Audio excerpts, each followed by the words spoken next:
नमस्कार दोस्तों, मैं गिरीश मिश्रा आपके अपने YouTube चैनल पे स्वागत करता हूँ। आज हम एक नए टॉपिक पे डिस्कशन करने वाले हैं और आज का जो टॉपिक है वो रिलेटेड है सेल्फ एम्प्लॉयड कस्टमर्स के लिए। मेरे बहुत सारे साथियों ने मुझे बोला कि आप सेल्फ एम्प्लॉयड के ऊपर भी एक वीडियो बनाइए।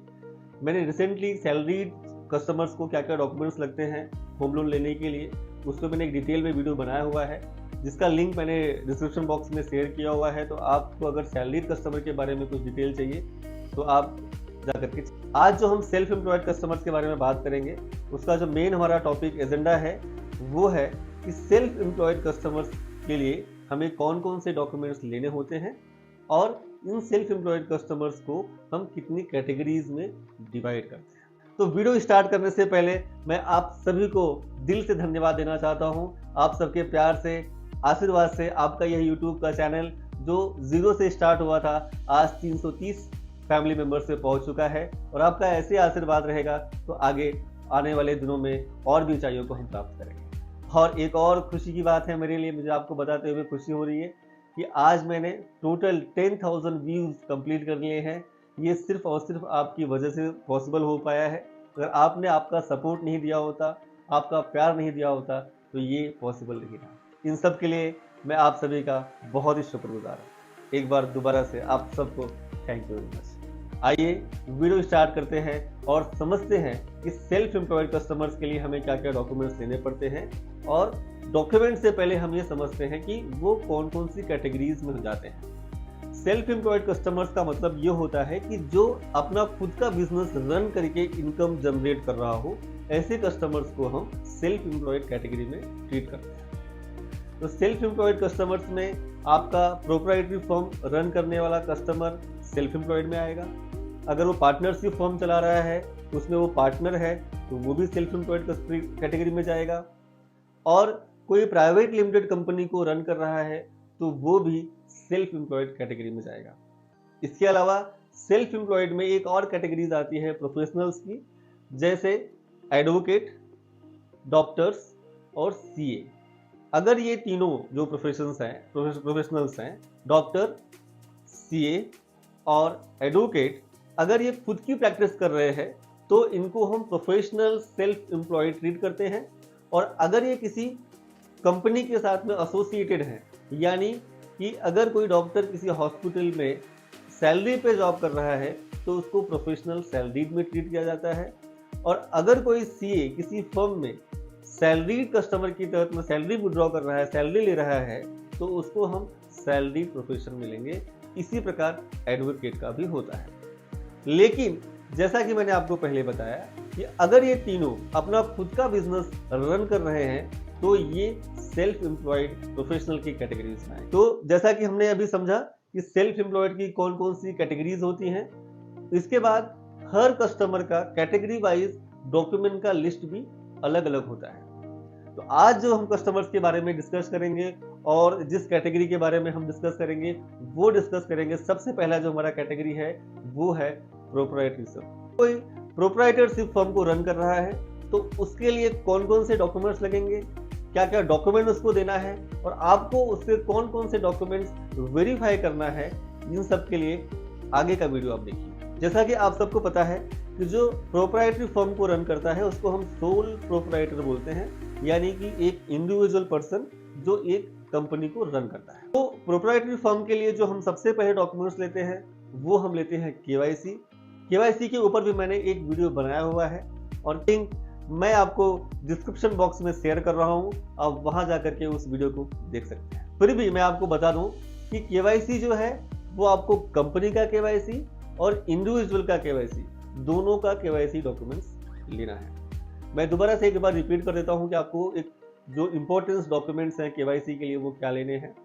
इंडिविजुअल कस्टमर्स के लिए पैन कार्ड जो है वो मैंडेटरी डॉक्यूमेंट्स है, पैन कार्ड देना ही देना है। तो पैन कार्ड लेना है कस्टमर का, जो इंडिविजुअल पर्सन है जो प्रोप्राइटरी फर्म को रन कर रहा है, यानी जो प्रोप्राइटर है उसका आपको पैन कार्ड लेना है, उसका आपको आधार कार्ड लेना है।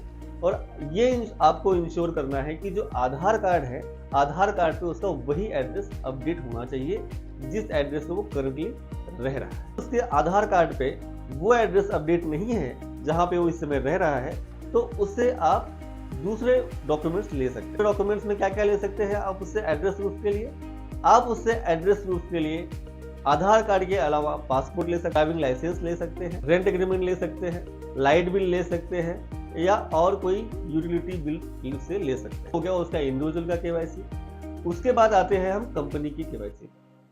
प्रोप्राइटरी फर्म में कंपनी का केवाईसी करने के लिए हमको कंपनी का जो बिजनेस प्रूफ है, तो बिजनेस प्रूफ में हम क्या लेते हैं? कंपनी का गुमास्ता ले सकते हैं, उद्यम आधार ले सकते हैं, जीएसटी ले सकते हैं। ये हो गया उसका बिजनेस प्रूफ। बिजनेस प्रूफ के अलावा हमें उससे एड्रेस प्रूफ भी लेना पड़ता है कंपनी का। आप ये सोच रहे होंगे कंपनी का कौन सा एड्रेस प्रूफ लेना है?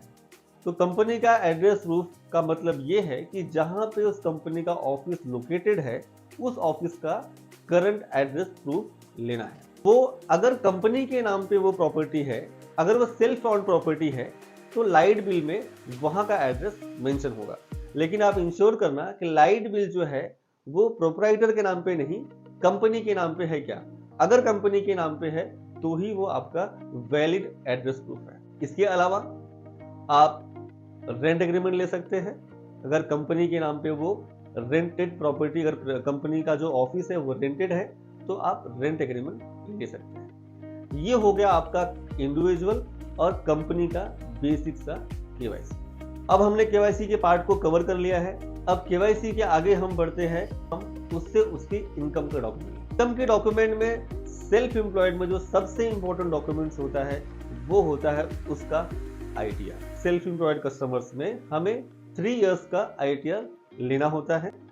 आपको आईटीआर में क्या क्या डॉक्यूमेंट्स लगते हैं मैं उसको भी आपको बता देता हूँ। आईटीआर में 4 प्रकार के डॉक्यूमेंट्स होते हैं आईटीआर में। फर्स्ट आपका होता है सरल पेज, जिसको आप एक्नॉलेजमेंट भी के बोलते हैं। दूसरा आपका होता है कंप्यूटेशन ऑफ इनकम। तीसरा आपका होता है प्रॉफिट एंड लॉस, और चौथा आपका होता है बैलेंस। आईटीआर आपने 3 इयर्स का ले लिया।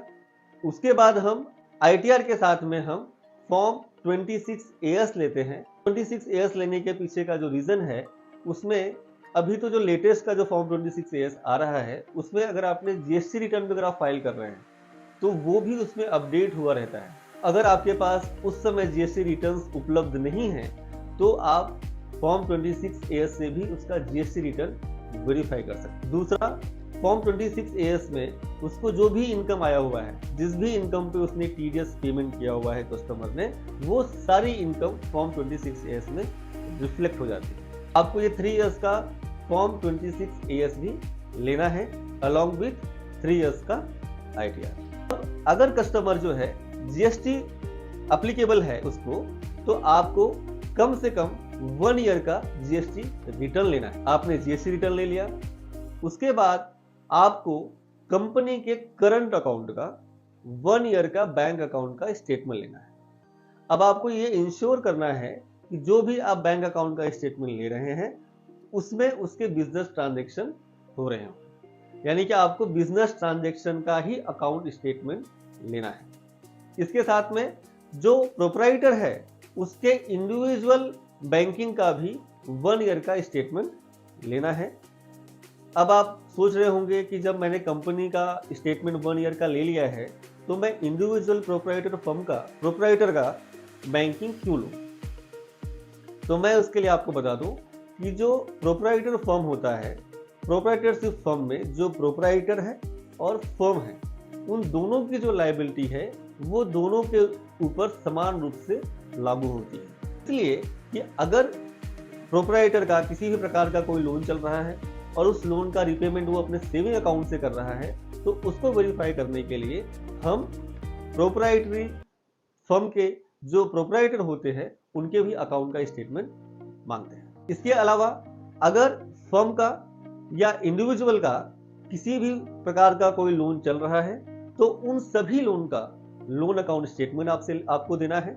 लोन अकाउंट स्टेटमेंट के साथ में जिस भी अकाउंट से, मान लीजिए आपने करंट अकाउंट का ले लिया और एक मेन इंडिविजुअल बैंकिंग ले लिया आपने, लेकिन हो सकता है कि वो ईएमआई जो है इन दोनों अकाउंट से ना जा करके किसी और अकाउंट से जा रहा है, तो जिस भी अकाउंट से वो अपना ईएमआई पे कर रहे हैं उस अकाउंट का 1 ईयर का स्टेटमेंट भी आपको लेना है। अगर आपने बताए हुए सारे डॉक्यूमेंट्स को 1 गो में पिकअप किया है तो आपकी फाइल कंप्लीट रेडी है।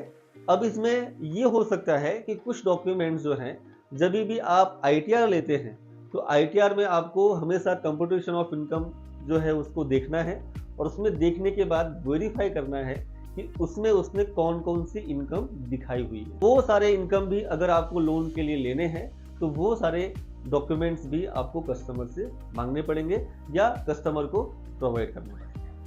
तो आप ये इंश्योर करना कि अगर आपकी इनकम वो प्रोप्राइटरी फर्म के अलावा भी कोई इनकम है जो आपने इनकम टैक्स रिटर्न में दिखाई हुई है, तो उसका भी सपोर्टिंग डॉक्यूमेंट्स आपको अपफ्रंट देना पड़ेगा। अगर आप नहीं दे रहे हैं तो इससे आपका जो लोन का जो प्रोसेसिंग है वो डिले हो सकता है। ये हो गया बेसिक सा सेल्फ एम्प्लॉयड प्रोप्राइटरशिप फर्म के लिए डॉक्यूमेंट्स।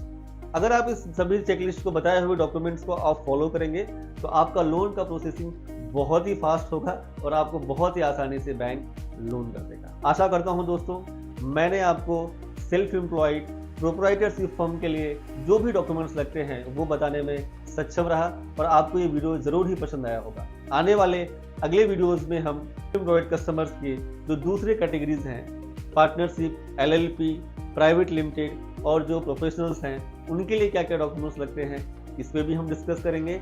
और ITR में हमें क्या क्या पॉइंट्स में देखना पड़ता है और उन पॉइंट्स को हमें कैसे टेक केयर करना है, इस पॉइंट्स में भी हम डिस्कशन करेंगे।